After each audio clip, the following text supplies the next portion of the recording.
Asian market haul?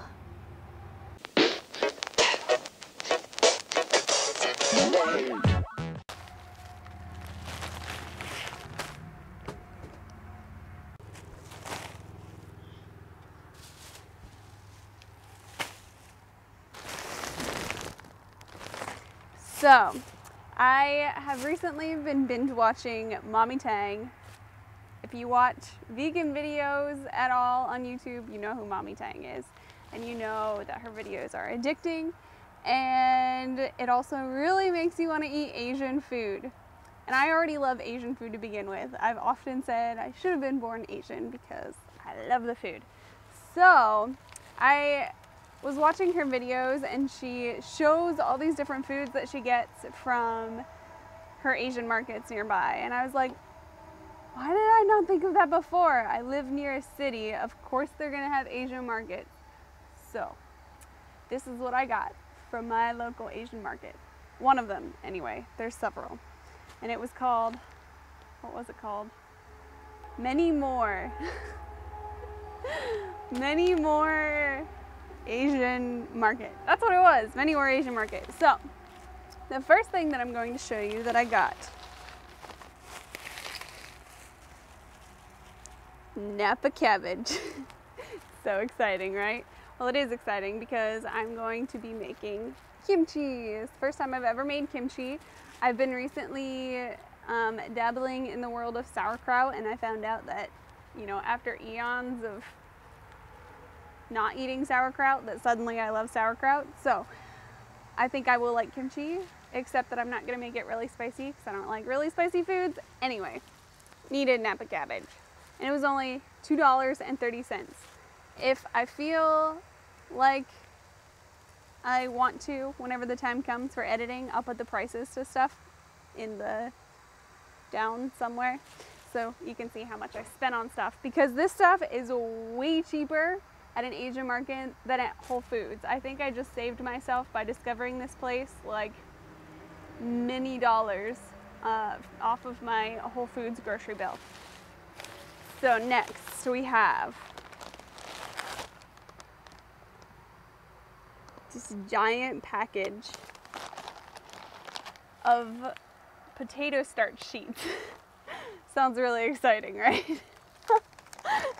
That actually doesn't sound exciting at all. But it's made with green beans, potatoes, starch, and water. So it's really simple ingredients, and I'm gonna try to make something with them, like fill them with vegetables or things like that. They have a really lovely like 80s, 90s photo on the front of some unappetizing looking food, but I think I can make it look appetizing and taste good. So we're gonna try those.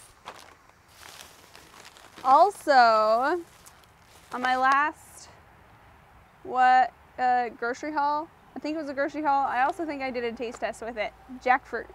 And you buy them in the little packages and they're already seasoned, and I've thought about buying them like the plant itself, or the fruit itself, but it's super expensive at Whole Foods. It's like $3.99 a pound, and they usually just have the giant thing sitting there, and I don't really want to spend $50 on a jackfruit. Anyway, they had jackfruit. So I'm gonna try that. Actually, I'm gonna try that right now. I just wanna see what it tastes like.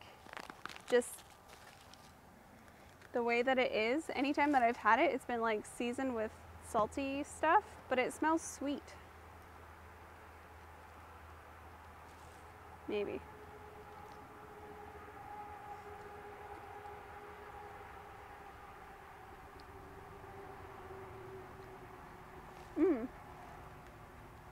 That's good.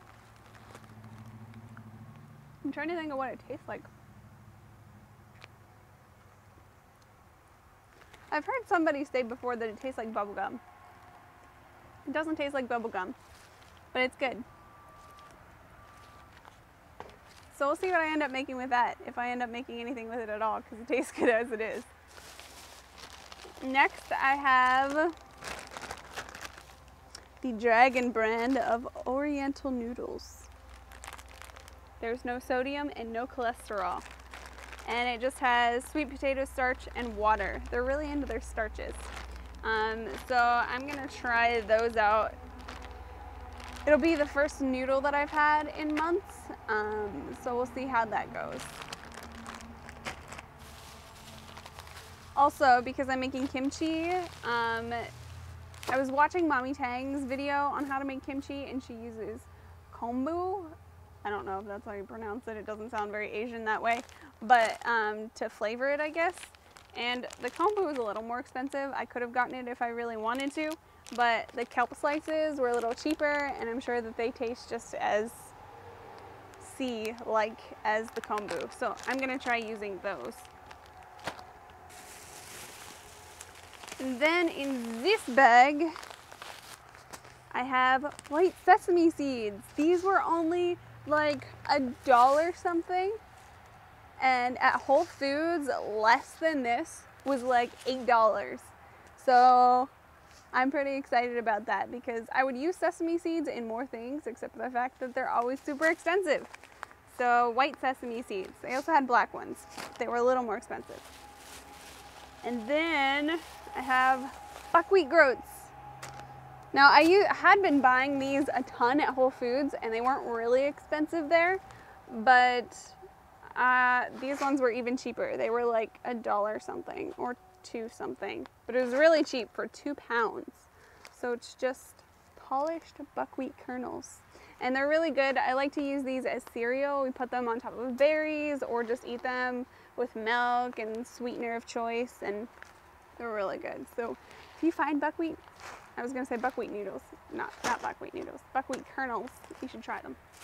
And then the final product that I got, this is just something that will be so helpful in saving my grocery budget because I've been making my own almond cheese, and I have been having to buy agar-agar flakes at Whole Foods, and they are $10 for this tiny little bag, and I have to use the entire bag to make my cheese every time I make my cheese. So it gets a little bit expensive. But this is agar-agar powder, and you can use this in place of that, and it takes a lot less of it, and this was less than $2 for this. So super cheap, super exciting. So this was my first Asian haul, and there will be many more because I have now fallen in love with the Asian market. So you'll have to stick around and maybe I'll do another haul whenever I get more stuff. But this is the first one. Steven only gave me like $15. I went a little bit above budget. It was like $18 or something for all of this. So that's pretty good. So if you liked this video, give it a thumbs up and leave me a comment down below of which product you would like to see me use the most, and maybe I'll do another video with that. And let Mommy Tang know that I was talking about her. So I'll see you next video.